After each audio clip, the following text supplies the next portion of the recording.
भैया हर हर महादेव, नमस्कार। आप लोगों के बीच में माता रानी का एक गीत प्रस्तुत कर रहे हैं। अगर अच्छा लगे तो लाइक कमेंट शेयर जरूर करिएगा। आइए।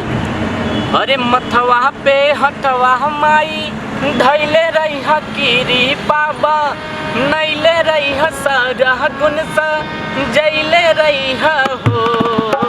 ए माई हो, ए माई हो, ए माई हो, कर जोरी करी ले रजिया चरहबा ओढ़ैले रही हो। ए माई हो, कर जोरी करी ले रजिया चरहबा ओढ़ैले रही हो।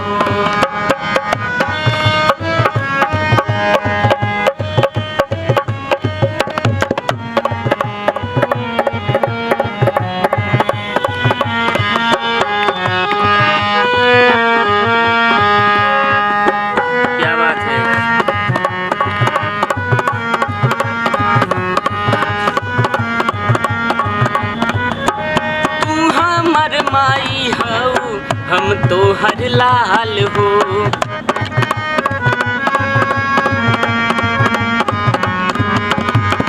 तू हमर माई हो हम तो हर लाल हो। रखिया जिंदगिया के तू खुशहाल हो।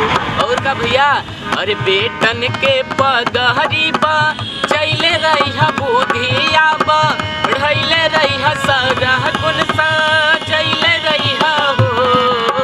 ए माई हो, ए माई हो, ए माई हो, कर जोरी करी ले रजिया चरहबा ओढ़ैले रही हो।